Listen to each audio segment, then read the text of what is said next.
अपनाइए 12 खास आयुर्वेदिक जड़ी बूटियों से बनी रूप मंत्र आयुर्वेदिक फेस क्रीम। ये कोई कॉस्मेटिक नहीं, आयुर्वेदिक औषधि है।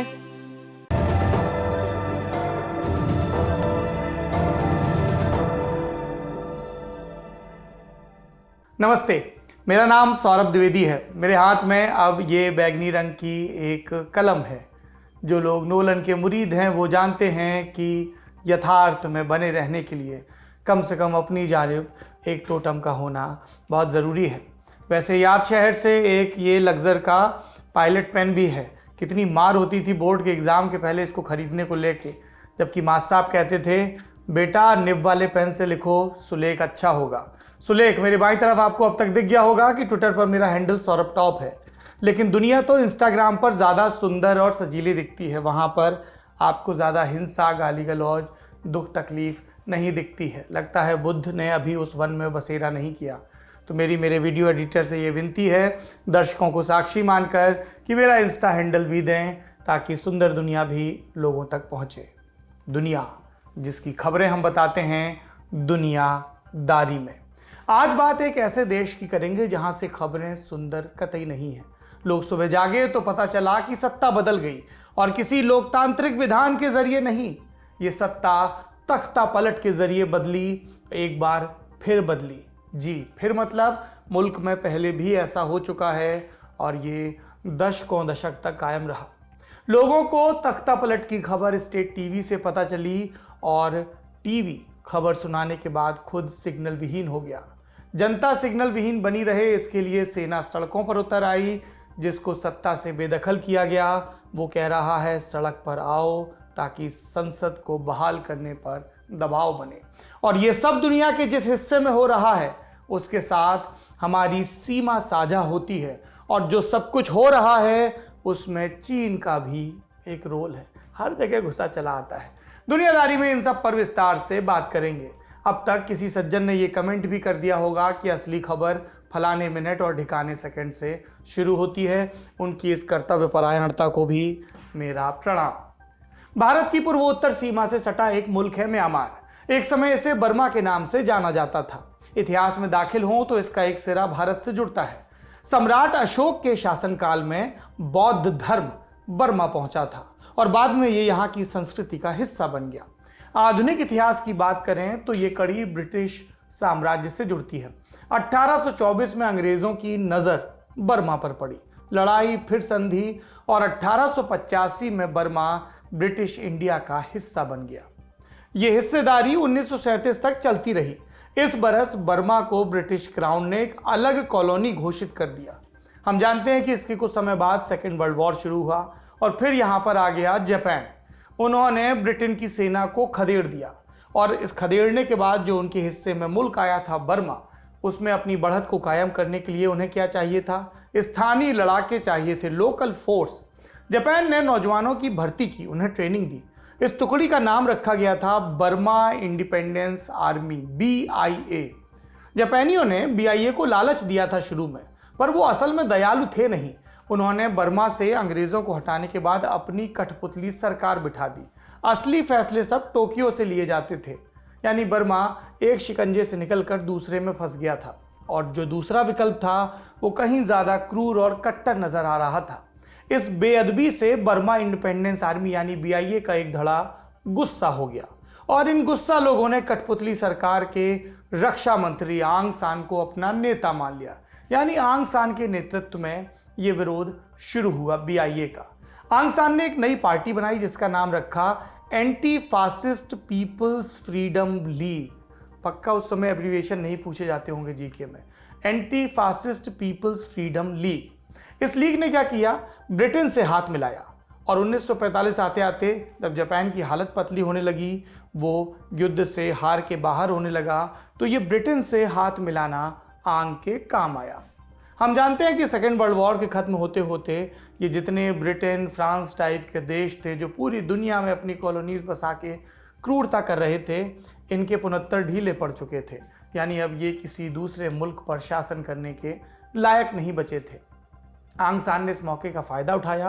पहले तो उन्होंने ब्रिटिश सेना के साथ मिलकर बर्मा को जापान से आज़ाद कराया, और फिर सेकेंड वर्ल्ड वॉर के बाद के सिनेरियो में वो ब्रिटिश क्राउन के प्रतिनिधि के तौर पर शासन का अधिकार ले आए। लेकिन ये अधिकार कांटों भरी सेज की तरह था। आंग सान को सबको खुश करना था, ब्रिटेन को भी और अपने यहाँ के लोगों को भी। 1947 में ये संतुलन बिगड़ गया और एक विरोधी धड़े ने आंग सान का कत्ल कर दिया। नाम याद रखिएगा, आंग सान, क्योंकि कहानी में इसका जिक्र फिर आएगा। फिलहाल तो हत्या के बाद की कड़ियों को जोड़ने की कोशिश करते हैं। आंग सान की हत्या हुई तो सत्ता आई यू नू के पास। यू नू जो जापान ने कठपुतली सरकार बनाई थी, जिसमें आंग सान रक्षा मंत्री थे, उसमें यू नू विदेश मंत्री थे। तो अब वो बन गए मुखिया और उनका प्रमोशन भी जल्द हो गया, क्योंकि 4 जनवरी 1948 को बर्मा ब्रिटिश क्राउन से आज़ाद हो गया। अब यू नू देश के पहले प्रधानमंत्री बन गए। कुछ वक्त शांति में बीता। कोल्ड वॉर का दौर था। बर्मा तब जो पंडित नेहरू का शुरू किया हुआ गुट निरपेक्ष आंदोलन था, उसमें शामिल होता नजर आया। लेकिन ये ठहराव लंबे समय के लिए नहीं रहा। 1958 में, यानी कि देश के आज़ाद होने के 10 बरस के बाद, जो लीग थी AFPFL, जो एंटी फासिस्ट लीग, जिसके लिए मैंने एब्रीविएशन वाला घिसा पिटा जोक मारा था, उस लीग में फूट पड़ गई। तब U Nu chief of army staff general Ne Win के पास गए। यू नू गए नेविन के पास और नेविन से क्या कहा, भाई साहब बड़ी मुसीबत चल रही है, आप केयरटेकर प्रधानमंत्री बन जाओ। जनरल नेविन फौरन से मान गए, जैसे इसी न्योते का इंतजार कर रहे हों। नेविन की ये हामी, केयरटेकर प्रधानमंत्री बनना, म्यांमार की राजनीति में सेना के घुसने की शुरुआत थी। बाद में इसे नासूर में तब्दील होना था।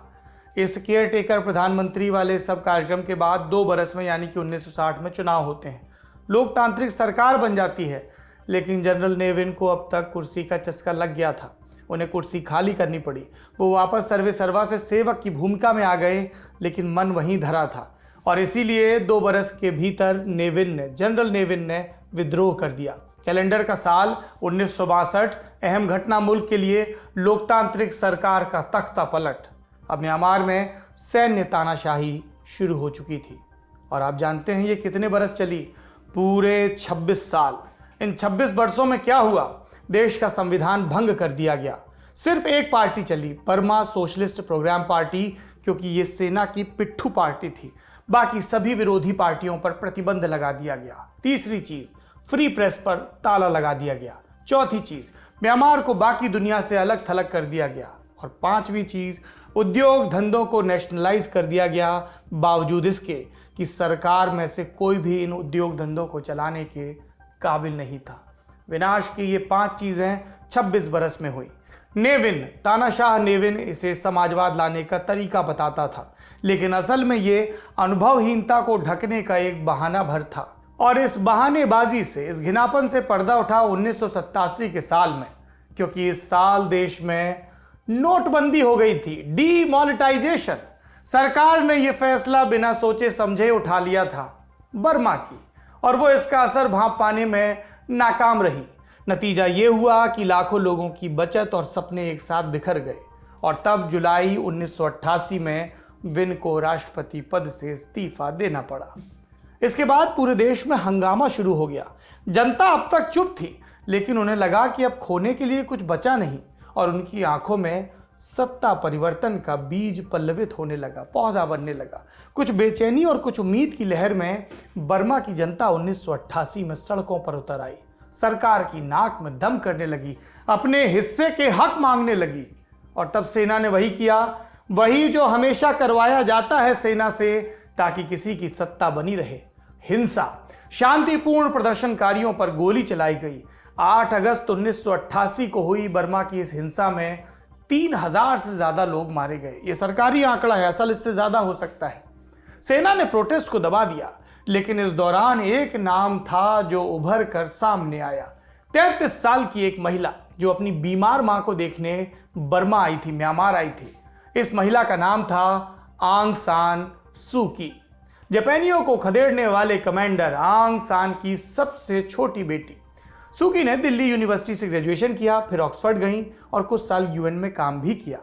उन्होंने अपना परिवार बसा लिया, एक आम जिंदगी जी रही थी, लेकिन मुकद्दर ने अचानक उन्हें एक बड़े मंच के बीचों बीच लाकर खड़ा कर दिया। सू ने इस मौके को जाया नहीं होने दिया। वो म्यांमार की नई उम्मीद बनकर खड़ी हो गई।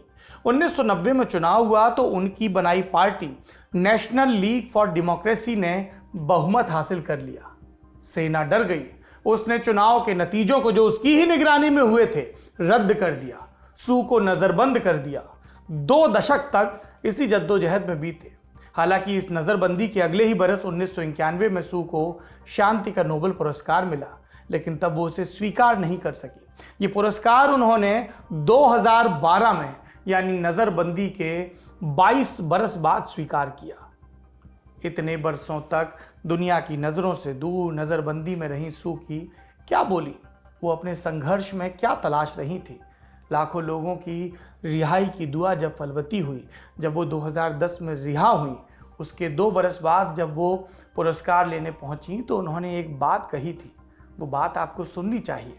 सू का बयान था कि मैंने तकलीफें सही हैं, जिनसे प्यार था उनसे दूर रहना पड़ा, जिनसे मोहब्बत नहीं थी उनके साथ रहना पड़ा। ऐसे वक्त में मैं कैदियों और शरणार्थियों के बारे में सोचती थी। ऐसे लोगों की तकलीफें याद आती थीं जिन्हें उनकी मिट्टी से उखाड़ दिया गया, जिनकी जड़ें नोच दी गईं, उन्हें उनके घर परिवार और दोस्तों से दूर कर दिया गया। कुछ देर पहले एक कमांडर का जिक्र करते हुए मैंने कहा था, नाम याद रखिएगा, आंग सान। अब मैंने आपको सू का बयान सुनाया, उन कमांडर की सबसे छोटी बिटिया का। इस बयान को भी याद रखिएगा। आंग सान सू की म्यांमार के संघर्ष का प्रतीक थी। उनकी आज़ादी का मतलब था मिलिट्री शासन से आज़ादी। देश में उन्हें लोग बेइंतहा प्यार करते थे। जब बर्मा में 2015 में फिर से फ्री इलेक्शन हुए तो उनकी पार्टी को 86% सीटें मिली, लेकिन वो राष्ट्रपति नहीं बन पाई। इसके पीछे वजह थी जो वहाँ पर आर्मी का कॉकस जो शासन करता है, जिसको जुंटा बोलते हैं, उनका बनाया ये नियम कि कोई भी ऐसा व्यक्ति सर्वोच्च पद पर नहीं जा सकता जिसका लाइफ पार्टनर किसी दूसरे देश का नागरिक हो। सूकी के पति और बच्चों की विदेशी नागरिकता को ध्यान में रखते हुए कहा जाता है कि यह कानून बनाया गया था। फिर क्या हुआ, एक बीच का रास्ता तलाशा गया। एक नया पद बना दिया गया, स्टेट काउंसलर का, प्रधानमंत्री की तरह मान लीजिए, और आंग सान को इस पद पर बिठा दिया गया। उनका एक कार्यकाल सकुशल बीत गया।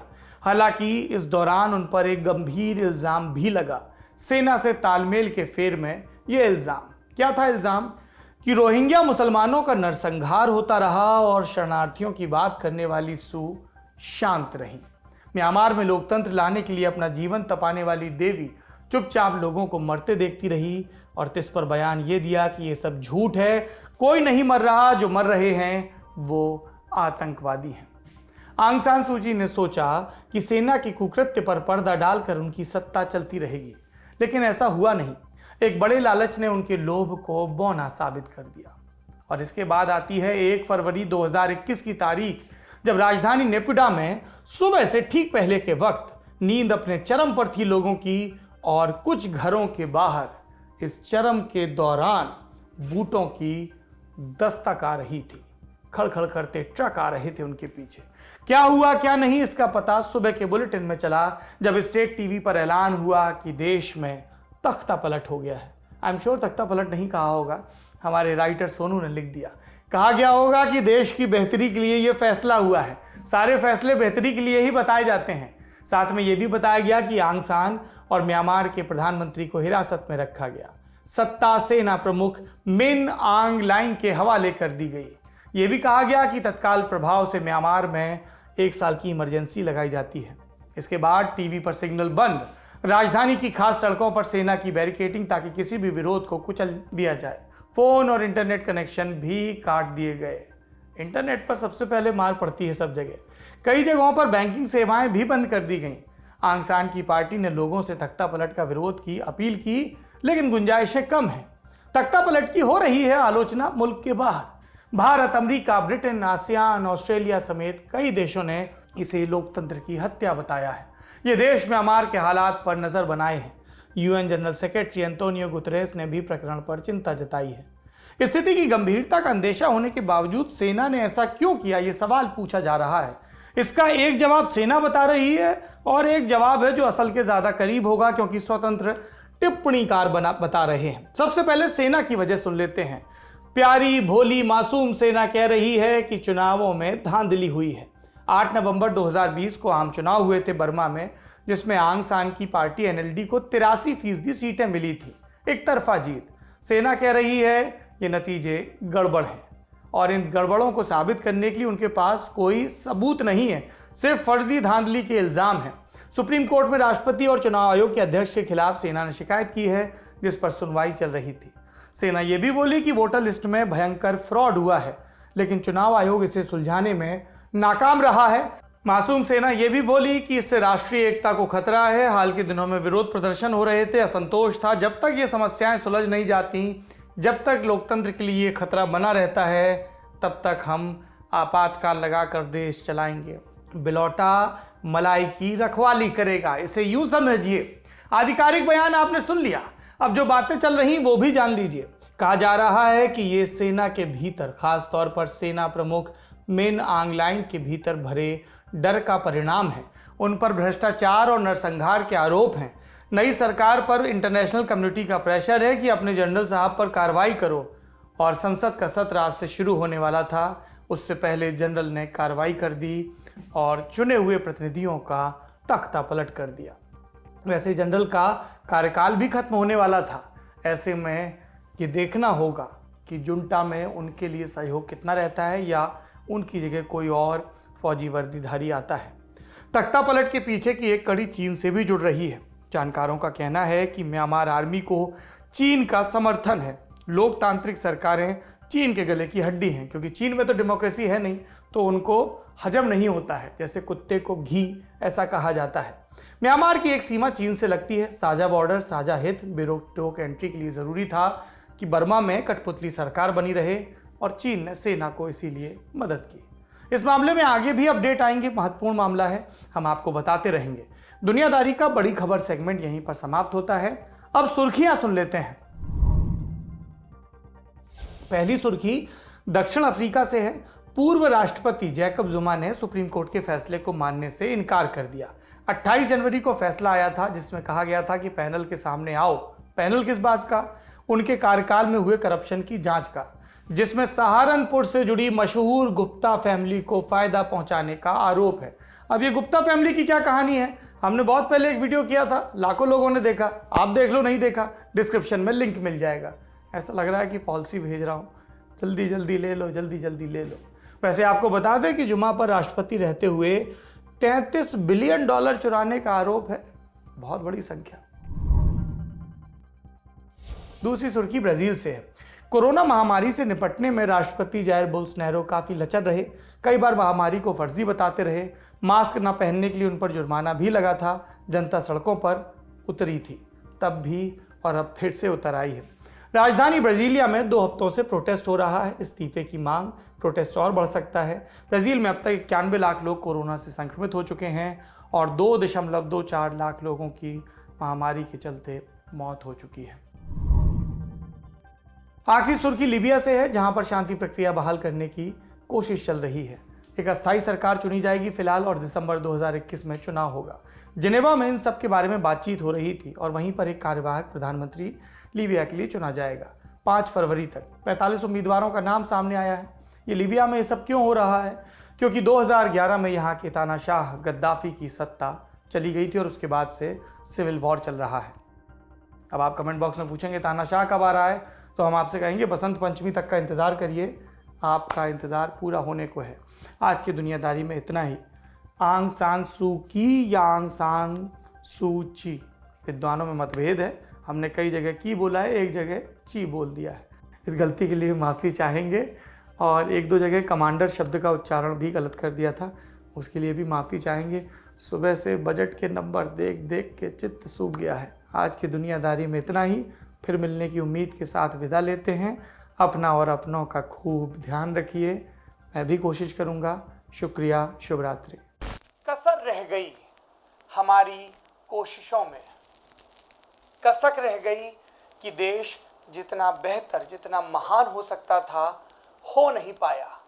और एक कसम रह गई कि देश का जो कर्ज है उसे थोड़ा बहुत तो उतारना है। भावुकता का लबादा ओढ़कर बोलता तो यूं बोलता, लेकिन बात सीधी है तो सच्चे ढंग से आप तक कही जानी है। लल्लन टॉप लेकर आया है एक नया प्लेटफॉर्म, तेरा तुझको अर्पण। ये प्लेटफॉर्म उन सब भारतवासियों के लिए है जो भारत से दूर किसी दूसरे देश की ज़मीन पर हैं, कभी पढ़ाई के लिए, कभी नौकरी के लिए। ये उन सब भारतवंशियों के लिए भी है जिनकी पहचान का हिस्सा ये महान देश है, लेकिन कुछ कसर और कसक है। तो आइए कसम खाएं कि देश को बेहतर बनाएं। हमें आपसे चाहिए आपके हिस्से का ज्ञान, जो आप लल्लन टॉप के जरिए अपने देशवासियों के साथ साझा करें। ये मस्ती के पल भी हो सकते हैं जब आप कहीं घूमने जाएं और आपको लगे कि सिर्फ मेरे यार दोस्त और परिवार वाले ही क्यों, पूरा देश जाने इन नायाब चीज़ों के बारे में। ये पॉलिसी से जुड़ा, ज्ञान से जुड़ा कोई मसला हो सकता है। तो आइए और लल्लन टॉप की इस नई पेशकश तेरा तुझको अर्पण का हिस्सा बनिए।